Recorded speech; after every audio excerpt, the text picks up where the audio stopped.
Testing, testing.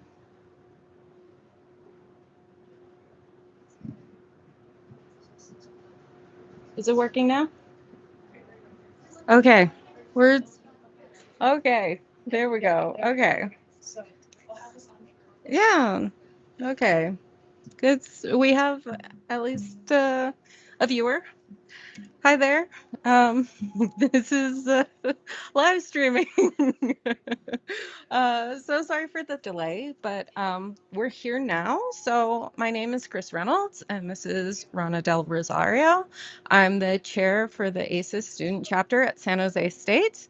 Um, and Rana is the vice chair, and we're here live at the ASIS annual meeting.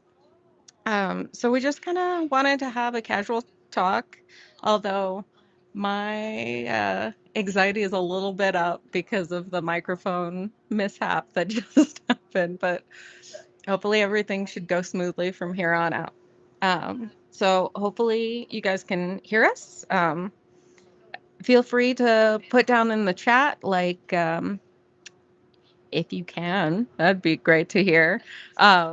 But any questions that you guys have regarding conferences, and we're just going to be having, like I said, a chill conversation about what it's like to go to a conference for the first time, what happens at the ASIS conference, some of the topics that we've been able to learn about through the panels and workshops and poster presentations that we've seen, as well as we have a couple of different people who are going to come on and chat with us, which is going to be really cool. Yeah. You're maybe gonna need to be a little bit louder because it's. We're excited to share with you guys. Yeah. Do we want to just have? We actually have one of our professors was able to is at the we actually have a lot of professors at the conference. So Dr. Chow did 3 presentations. Dr. Hoffman's here, Dr. Ghosh, Dr. Timothy Dickey, and Dr. Hodges, who's gonna come right on and just say hi to everyone. Yeah, I mean, it's totally good. Yeah. Hey everybody, good to be here. Thanks for tuning into the stream, and thanks to our engaged student leaders for running the stream. So I'm Dr. James Hodges. I'm an assistant professor in the department. I teach 202, so some of you may know me from that. I also teach Archives and Preservation Info 256. So any archivists or aspiring archivists out there, get in touch with me. We can talk about that. I advise the archives pathway as well. But right now I just wanted to jump on and talk a little bit about ASIS and conferences. You know, if you're a master's student and you're looking for a place to use your free student membership to a professional society, this is certainly a good place to consider. It's kind of like a big catch-all. Like, you'll find people who work in archives like I do. You'll also find people with a public libraries background. You'll also find people with administration backgrounds, academic libraries, information behavior, information seeking. It's a big catch-all conference, so that's a nice thing about it.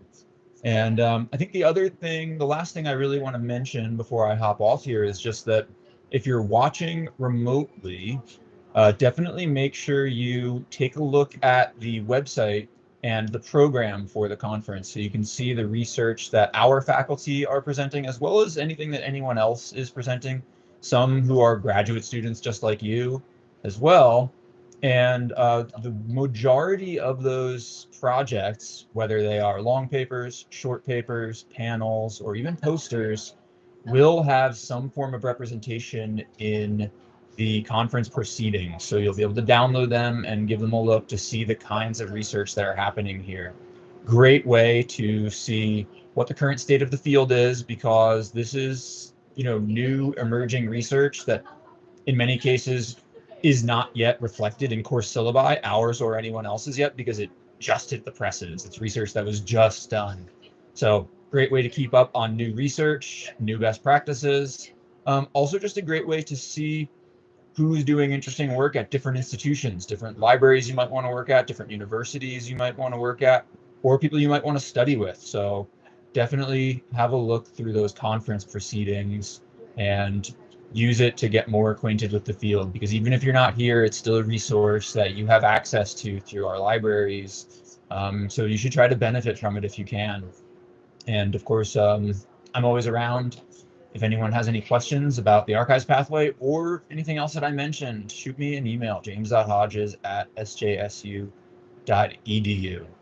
All right, everyone. I'll catch you later. Thanks so much, Dr. Hodges. So that was our first pop-in speaker, which is super exciting. I was able to catch his panel, and it was some really interesting research on the way that water levels are kind of visualized in terms of like pollution, and what some of the ramifications of their decisions in that visual representation have on the communities that use those sources. So that's a taste of like something that might be discussed here. Let's maybe talk about what else we've heard about. Huh? So one of the interesting sessions, or I mean panels that I attended today had to do with crisis, social and crisis informatics, and addressing crises. And it was very interesting to hear from experts regarding how VR can be used for crisis preparedness, crisis management, how, for instance, in one of the use cases, one of the speakers was able to work with grad students to see how they could be trained in order to possibly, if patrons are going through mental health crises, be able to de-escalate them, and have that kind of training in it. It proved to be quite effective in that use case. So that's one of the examples. One of the other ones was being able to different panel, but in terms of social media impact, how nostalgia kind of shapes the way that we use platforms like TikTok, Facebook, how it's more of the broader experience of community building within the context of nostalgia. So those are some of the things that I was able to see within the past 2 days. Yeah, that's really cool. And one of the things that I really enjoy about ASIS, not just the annual meeting, but like also the webinars that are presented, the research that you can access via JSIS or ARIS, yeah, um, and Information Matters as well, is just like this range of topics. So I was at a panel this morning about digital curation, and the first speaker was talking about like Gaza, and how she was looking at donation practices, and how like the information and like what donors were giving to Gaza as a cause um, didn't really reflect like what they needed, right? And then you turn around and the next speaker was talking about video game preservation and trying to understand taxonomies that are used for that preservation, that's kind of done by this wide group of people. So it's hobbyists and those people who are super passionate about games, who are like on YouTube or stream on Twitch, right? That are capturing these little bits of video games. But then you've also got archivists who are doing this work, or libraries who are like have games available for their patrons to use, all the way to the business corporate archives from the like main developers of games, right? And so that's a huge range of people that kind of all need to be funneled down to use one taxonomy. Whether it's going to work or not, I guess we'll see. But it's that range is like, I don't think I haven't seen that kind of anywhere else. And it's all kind of this super emerging technology based information as well, right? So a lot of it has to do with capturing things digitally, or how people find information on digital platforms. I think you went to a panel hosted by Dr. Chow yesterday, or where he was on a panel about VR, right? So I did attend a panel yesterday, and it was about how immersive technologies can be used for people with motor disabilities.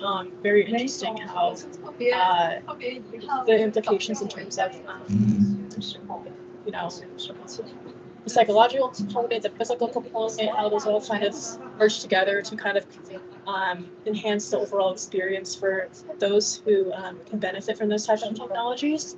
So yeah, there's just very much an emphasis on accessibility, making things so that it's all inclusive for users, regardless of ability. And I think it was very intriguing. Look at how that could be used for people in that population. Yeah. So, if you guys have any questions at all regarding any of the research that we mentioned, feel free to put it down in the chat. We have the phone right here, so we can hopefully answer anything live. But maybe we can move on to talk a little bit about, you know, the conference experience so far, like what it feels like to be at a conference. Um, I'm sure anyone who's been, there's a certain expectation that you have. You have this idea of like, oh, it's about conversations, or I'm going to be nervous to do networking, or maybe you're actually able to present a poster and you have like those expectations going into it. I've been to one conference before in the summer. I went to the Society of American Archivists conference in Chicago, which has been drastically different from ASIS. There's still kind of those core components, but like what's been talked about and kind of the size of things is a little bit different. So there was like a lot, like thousands of people at that conference. And I think we use an app called Wahuba, I think is how it's pronounced, in both of the conferences to kind of see like what's going on in terms of the agenda. As well as being able to meet up with people. And there's like profiles that you can kind of say like, oh, I'm really interested to talk to. I've heard about this one person's research before and I want to talk to them. So you can like go look up and see their profile and then like essentially message them through the app to get a meetup, which is pretty cool. But this is your first conference, right, Rana? It certainly is. So Yeah. that has been it's been very interesting. I think I came with the expectation that there was going to be hordes of people. There is quite a bit of people, maybe not to the extent that I was originally thinking. You know, it's been just an intriguing experience being able to be in a community of like an international community of information science professionals, both aspiring and current in the field. So just I'm in awe of like all the different research, the knowledge that's being shared, the information exchange. It's just been a very interesting and unique experience. Yeah. I would say because of the size difference from, say, I've heard ALA, you end up in a couple of different buildings, right? And so to be able to find someone that you're like looking for, I can only imagine in that situation may be difficult. At the Society of American Archivists conference, there was actually uh, rooms on different levels as well as different sides of the hotel. So like you might meet someone at one point and then not see them again for the rest of the conference. And here, like we met a couple people in the first night for the student meetup, right?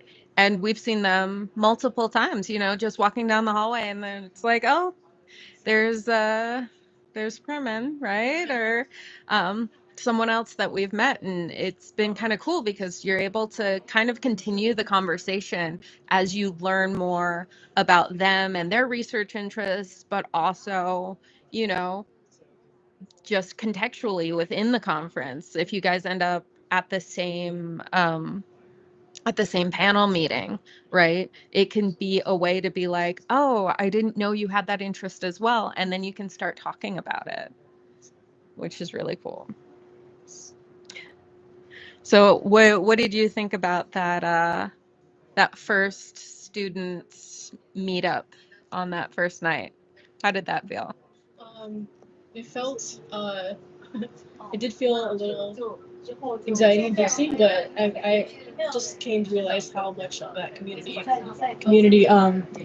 yeah, go get closer, sorry. How much of that community aspect is a part of ASIS. So you know, people are very kind and friendly, and yeah, don't be a stranger basically in these kind of environments. So that's been helpful, I would say, right, Chris? Yeah. Um, and actually, our faculty advisor, Dr. Hirsch, has been here. I didn't mention her before, but she is here. Um, and she wrote for our newsletter, you know, her little tip for conferences was that people are here to meet other people, right? They're excited to find someone that they can research with, or just someone new to get a different perspective on things. So to just be brave and kind of put yourself out there when you think this is someone that I would like to meet, because more than likely they also want to meet you, which is pretty cool.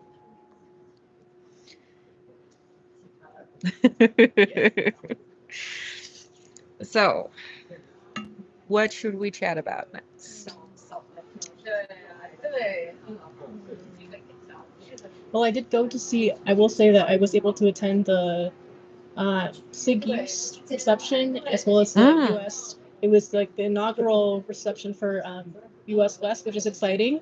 There hasn't been a chapter for a little bit, but they're getting it started, so it's exciting to be able to have that community as well for U.S. West region. Yeah. So that any of our San Jose State fellow members, if you've been, you know, receiving the ASIS&T emails and maybe you see, okay, US East is having a meet, I think it's Northeast, right? Northeast, they have quite a few meetups. The Midwest has meetups. And different regions will have certain things where it's like, okay, this is, you know, our section of the world, and we want to kind of cater to those individuals and what might be useful for them. And we're going to be getting something similar for the West Coast. So California, Oregon, um, Washington, and I'm pretty sure it'd probably be like Nevada and stuff like that too. But I don't quote me on that because I'm not sure. Um, but that should be really really good, right?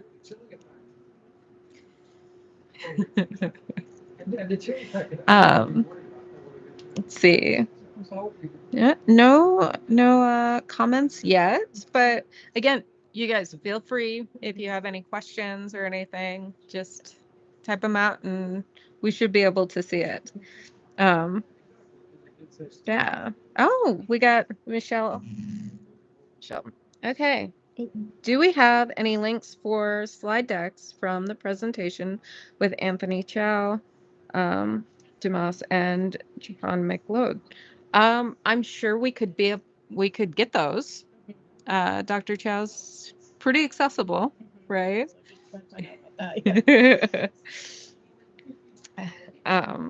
Yeah.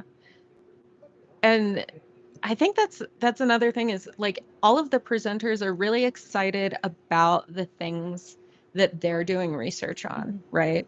So if you come to a conference, and you're like, man, you know, I'm taking notes and I'm really intrigued by what this person is saying. You know, if you want access to their paper or their slide deck in order to reference it again, most of the individuals are going to be happy and just super excited that you're interested in their research, right? So I noticed that when we were going through the poster presentations yesterday, we weren't able to go through all of them because there were 56 different posters. Yes, in abundance. And I guess let's talk about the setup of the poster presentation. So it's in one of the rooms, and the posters are up all day, but there are two separate times that it's two separate days of posters. So at SAA, again, because that's my only experience to pull from, but they had the same posters up from one day to the next, which was nice because if you missed one day, you could go back the next. But there's so much research happening at ASIST that they have basically 56 individual spots for posters, and it switches from one day to the next. So if you miss that first day and you don't see those posters, you can certainly see them online, right? I think there's a way to access those through um, the online portal. But in order to like talk to the researcher and everything, right? It switches over the next day, and that's over 100 posters, right? So just absolutely cram-packed with a lot of different research happening and information that people can get, which is really cool. Right. And what would you say are some of the, at least the topics that stuck out to you when you were going through the poster presentation? So I think there was this really interesting setup where it was actually a health informatics poster. I think you remember this one. And they were looking at being able to like teach individuals, right, about different health or people entering the field almost even, right, for health. Health Information scientist. That's what it was. It wasn't quite informatics, but it's very similar, I think. And they actually had a section. So they had their research laid out, and they had a section on the poster, 3 separate sections, where it was like asking for participation from other individuals. So it was their research questions, but posed to the viewer of the poster. And then they provided little post-it notes and Sharpies in order for you to like add feedback back. And I thought that was a really interesting way to make it interactive without forcing someone to like talk to the person if they're maybe a little more shy, or maybe you went and saw the posters when the presenter wasn't there, right?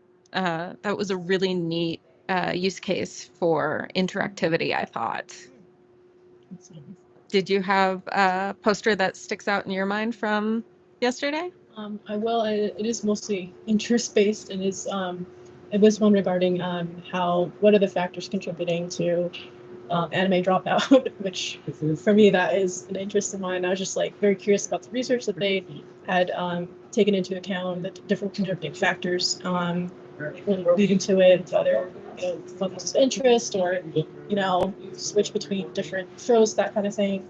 But yeah, definitely an interesting poster that was not expecting that kind of topic, but it was very interesting. Yeah.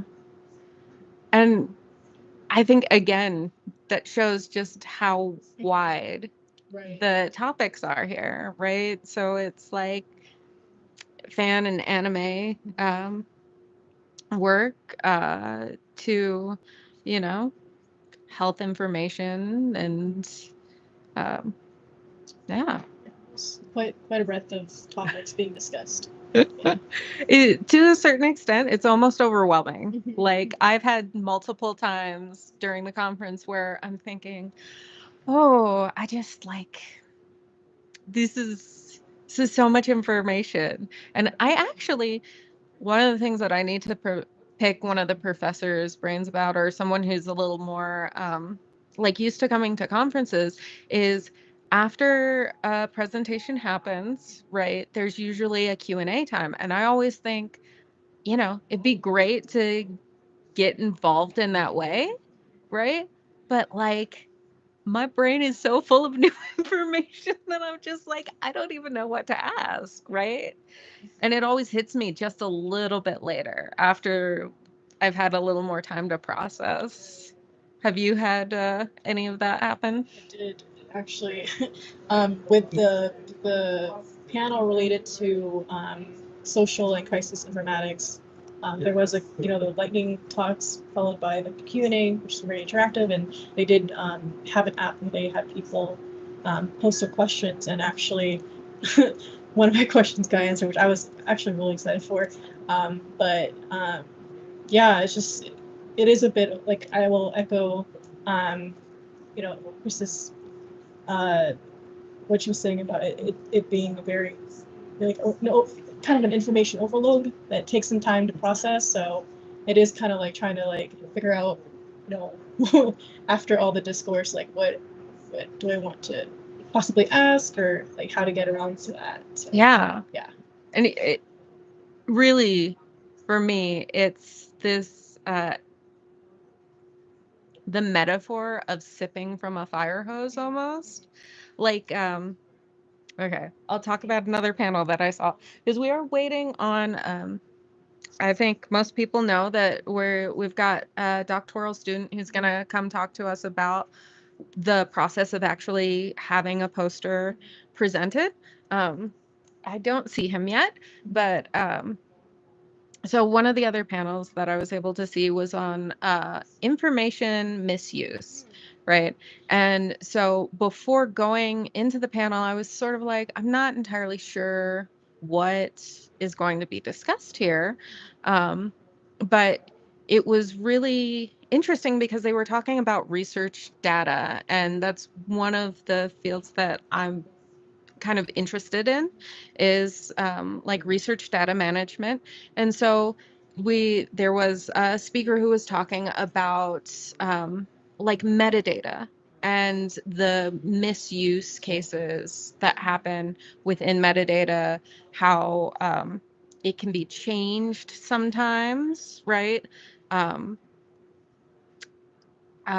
or like it's not connecting well with the user base, you know, um, all the way to, when data is misused intentionally, right? So there was talk about some of the like, did you hear about those professors that like intentionally misskewed their data that was happening? And it's happened a couple of different times, but they put out research and they're like, yes, this is what it shows.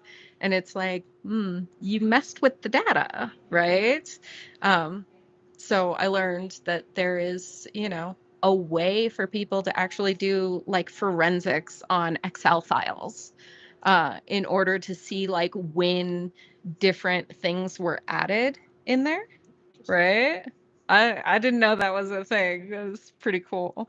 Um, Obviously not great that that's happening with some of the research that's out there, but the fact that there's a way to tell when that happens is pretty cool. Yeah. All right. Oh, let's see here. For real time. So we have a comment. We have also used Poll Everywhere for real-time crowdsourced feedback during presentations from the audience. It would be great if ASIS&T was able to have virtual conference options. Yeah, that would be really cool. One of the neat technologies that we've seen, I think it's new this year, is they have what are the QR codes? Yeah. Yeah. Do you want to talk about it? Is it the word? Yeah. So they're basically using one of the apps that they're using is before a panel or presentation starts, they have this QR code and it goes to this app called Worldly, which is like an AI-enabled app, which has access to over 100 languages and help transcribe and provide transcription for the various panels or talks that are going on. And so just a neat way to be able to provide that accessibility for a lot of attendees. Yeah. So in the keynote presentation that happened, they were saying that ASIS represents over 100 different countries, I believe, right? And then in the information matters specific one, they were talking about their publication reaches 190 different countries, which is pretty cool. So just the global aspect of how many different perspectives we're getting here is pretty awesome. And the fact that they're trying to accommodate different people who use different languages, right? Because we have so many members from, China or Japan. We've met some people, I think, from Africa, right? Yeah. So the fact that they're able to have the translations for them real time, I think that's a really neat piece of technology that they have. But I agree, it'd be totally cool if they could do some live stream panels that are available.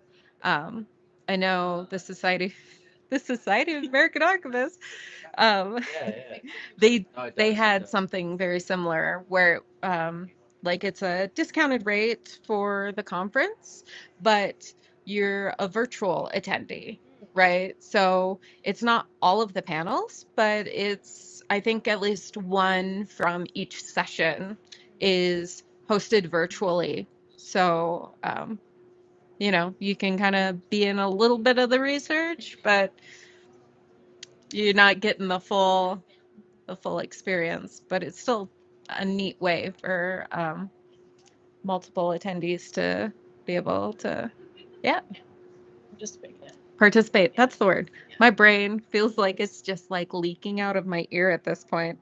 Um, yeah. So, what do you think about? Do you have any tips and like things that you've learned along the way since being here?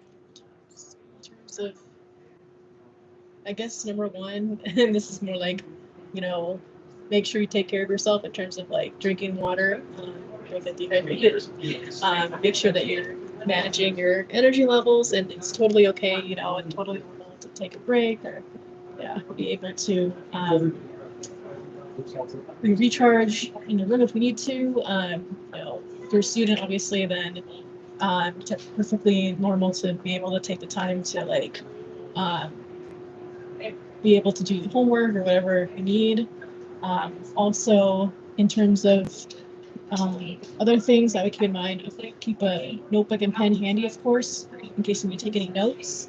For your reference, for things that you want to look up later, for any terms that are unfamiliar, and any of the contact information for the speakers or presenters that you're looking, hopefully, to engage with at some point. I'd say that these are some of my tips. Yeah. Awesome. Yeah. Yeah. So being able to take care of yourself is super important. Said keep a notebook and pen handy. Oh, yeah. Any terms that are familiar, anything that you want to look up, keep contact information for those who you might want to connect with, that kind of thing. Yeah. It's really useful. The paper is really useful. We actually have our doctoral student. I was able to find him, and we're gonna do a little mini interview here. Hi. Hey, Hi. come on, sit down. How did I not see you? Well, we've never met before, right? So, yeah. So it's great to meet you, Jack.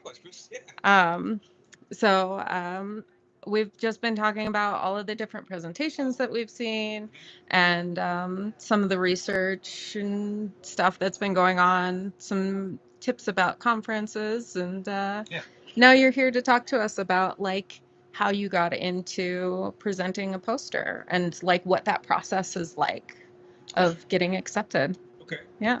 Why don't we start with a little bit about you? Okay, so I'm a non-traditional student. I worked for 30 years as a journalist, producer. Then I became a web developer in the early years of the web. Mm-hmm. So it's just HTML, text editor, Apache web server kind of thing. and I thought it was going to be liberating. It was a revolutionary technology that I thought would be democratizing Yeah. of how people could interact and create community and be a part of something that would build upon our best qualities. How naive was it? Well, hindsight's 2020, right? Well, and it was for a while. And actually, there were many aspects of it. Was various on online forums. Well, there was like the Well, and there was the Usenet, and a variety of other things that were actually written forums. Mm-hmm. And then right around, so I'm working as a journalist, and then I become a web guy. I'm taking charge of the web building at the station I was at, Illinois Public Media, which is public TV and radio at the university. Okay. So around about 2005, we started to see, well, Google is doing its thing.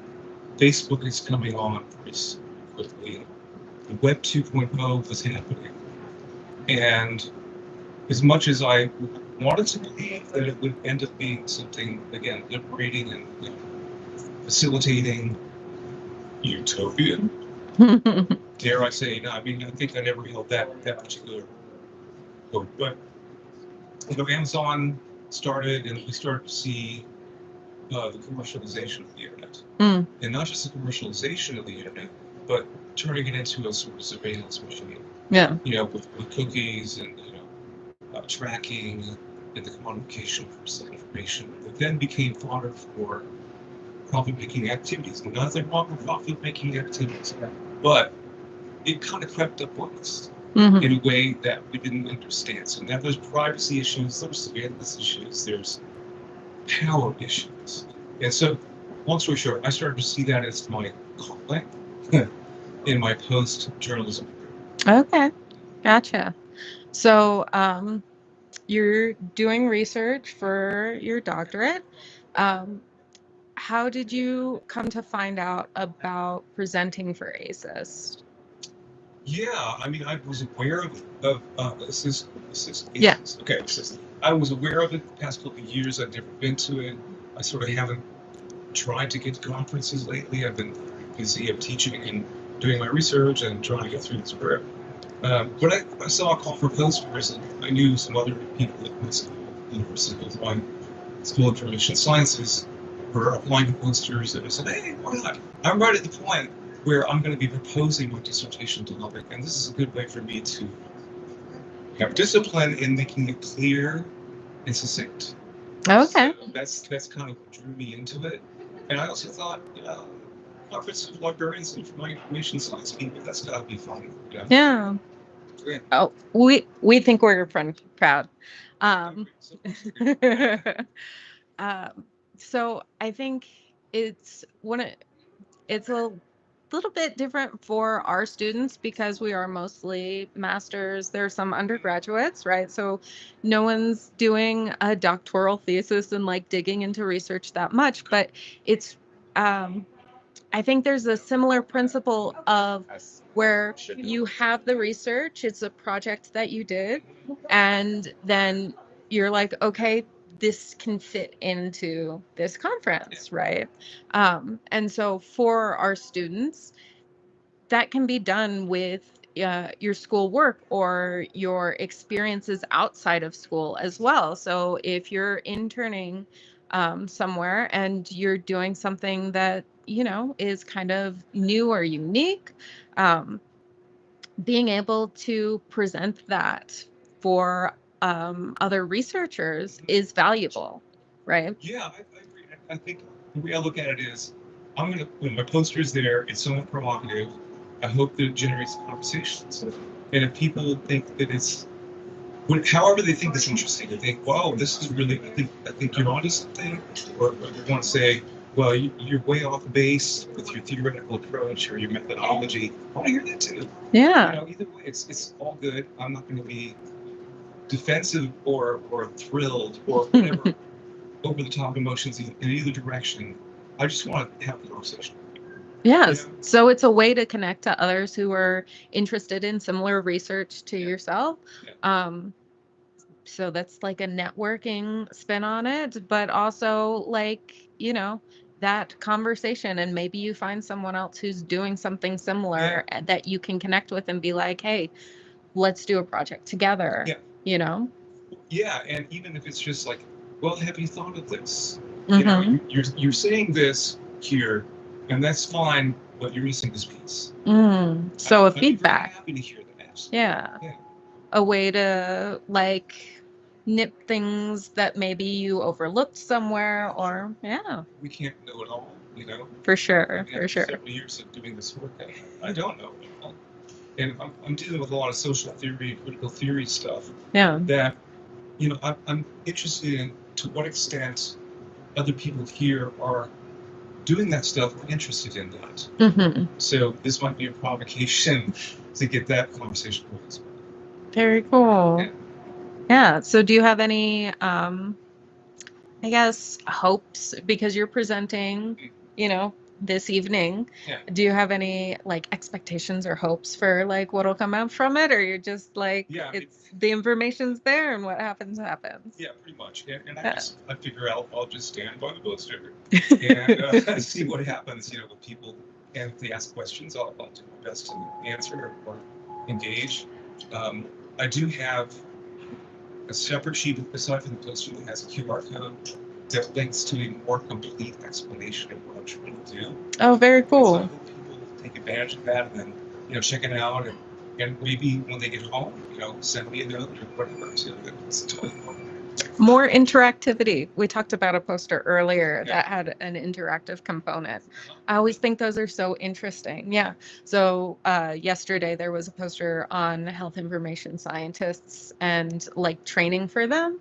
And the poster essentially had their research questions, and then they had a section for other people to use Post-its to reply to what they thought. Yeah, it's brilliant. Yeah. I like that. Crowdsourcing, right? Yeah, sure. Very cool. Yeah. So let's see. It is 1:48.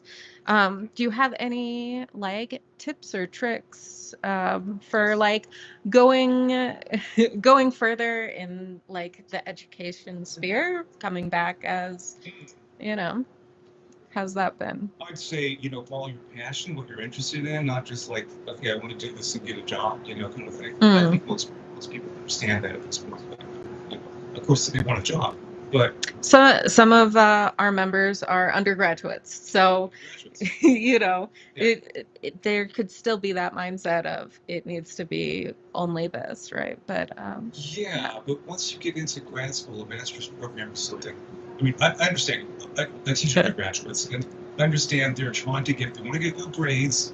They want to make their way into whether it's the industry or job, or library, or whatever it is for the research, like, you know, some company. But if they're interested in graduate school, I would say that it's a whole different thing. In that, it's really no longer than grades. In my opinion, I think it's more about what are you interested in? What do you really want to do with this? You know, you came this far. What's the next step for you? And then find those faculty that can help you with that. Instead of just taking a class, look at who's teaching it and what they've done, what the research is, and what they've published, so that you can see if it matches your own interests. Yeah. And it's almost better to take a class that, you know, title is something that, you know, maybe, you know, you're not jazzed about, but the faculty person teaching it is right up your alley. I think it's good. That's an interesting thing to think about, because I've actually been in some conversations with students at the graduate level who are like, you know, they're taking the courses that way they can kind of check the boxes, and it is kind of that mentality that could be switched into, you know, this is for me and my interests, and the grades are the grades, right? Yeah. Unless you're going on to, well, I think grades matter if you have a PhD. Yeah. So it's not like grades don't matter, but that's not the reason. Yeah. You know, it's deeply related. Yeah, for sure. Well, it's been awesome having you, and thank you so much for stopping by. We've got like 10 more minutes, so I think we're gonna like wrap things up. It's a wrap. Yeah. Thanks so much. All right. All right. see here. Expectations about being okay. Let's see. We have another question. Do you want to come on back, Rana? Sorry. Take it away. Yeah. Yeah. We'll talk to you later. I'll stop by the poster presentation. Yeah. Yeah. And I really appreciate you doing this. I think it's a great idea. Awesome. Thanks so much. We'll see you later. For sure. All right, so we have a question of, were there any expectations about being at the conference that were broken by the actual experience in a good way? Okay. What do you think, Rana? I think that was a great question. I think that it had to do, well, at least in my opinion, one of the expectations that I kind of broached upon a little bit earlier was I guess the intimidation factor of like going into a conference, there's like all this, you know, knowledgeable and very professionals, and you're just not, maybe in at least in my perspective, I wasn't quite sure like how, if I was going to be able to connect with anyone, if I was going to be able to interact with anyone in that sense. But I think that was one of the great things about the community aspects of it, because people are so willing to share their knowledge, to bounce off ideas off of each other. I think that that was one of the ways, at least in my perspective, that my expectation was broken of like not being able to connect with others, because I have had some good conversations with people, and I'm sure you've had some too. So that's one of the things. I think that's a really good point. Is I think maybe based on my online persona, for a lot of people, it might seem like I'm very extroverted, right? Um, at least I've been told that by some people. Um, and it's been really nice because, like, you can just go up to someone and kind of like, even people that, I need a place to set down my coffee so that I can adjust my bag or something like that. Um, you know, I've been able to strike up some interesting conversations with those people. I would, it's actually really interesting. Is one doctoral student that I keep bumping into, I had actually met at an ASIS SIG Triple I webinar, like, I don't know, months ago, right? And it was, there was a little bit of chatting there, and we had like exchanged information and everything, but it's like, once you're done with a space or like an online event or something, sometimes you kind of like move on from that. I've seen her here, and like, I've seen her multiple times throughout the conference, and I literally found her by like having to put my coffee down somewhere so I could check my phone. And there she was, you know. Um, so yeah, I think that's a really cool thing where it's kind of so small that you're bumping into people that maybe you've met online, or maybe you've had, maybe you met somewhere else, right? Just never know. I also thought it's been really cool to meet some of the professors in person as well. So like, Dr. Hodges came on earlier. I met him via Zoom once, right? But he's very personable and willing to chat. I got to have coffee with Dr. Hoffman. I'm in her digital curation class right now, so it was really nice to see her. And we actually sat down with Dr. Chow for like a full hour yesterday to just, talk about the ASIST club, what's going on, and able to give our feedback as students, which has been really cool, right? So I think that's another thing that I wasn't exactly expecting with this, was being able to connect with our faculty on that level, which was cool. Some incredible experiences. Yeah. So we have 5 minutes left in our live stream. We'll keep the video going because one of the reasons why we chose this time was there's going to be proceedings starting to happen at 2. So I think there'll be some more commotion happening, and I'm not entirely sure if it gets too loud, if everyone's going to be able to hear us. So I just want to like preface that before, in case it does get too loud. But yeah, so you guys will be able to see, like, I'm sure you've seen the people walking back and forth. At This is kind of like lunchtime here. But like I said, more people already coming up the escalator. Yeah. So let's see here. Thanks for your thoughtful answers. Yeah. I guess, do we wanna like say the announcement here for the viewers right now? Huh?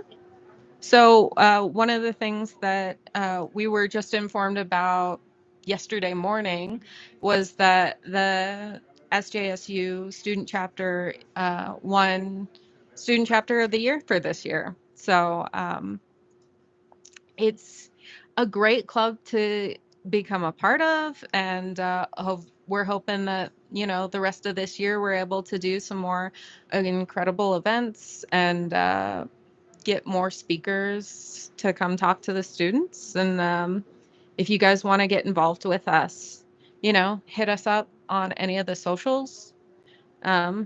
We're pretty active on Discord or the email. So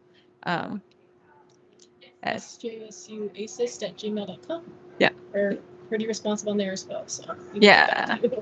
Additionally, if you want to keep up with some more news or like the ASIS events that are happening on a regular basis, we're very good about putting those events all in one place in our monthly newsletter, and that's on Substack. So yeah. Thanks so much for joining us. If there are any last minute questions or anything, feel free to put them in the chat. If not, we're so glad that you guys were able to come and hang out with us, and hopefully it'll be good content once the videos put back up as well. We hope you were able to enjoy like a bit of a taste of ASIS and what this conference entails. Yeah. And if you guys have any other questions regarding conferences or getting involved in ASIS or anything like that, we're happy to answer those questions, maybe not here, but at our next meetup or, in the Discord. You can always find us there. All right. Thanks so much, Rada. Chris. I'm not gonna lie, I'm a little surprised there aren't more people. The next one starts in a minute, right? I think. Yeah. Yeah. Yeah. It's all good, I suppose. All right. Thanks everyone for tuning in. We'll see you at the next meeting, hopefully. All right. Let's do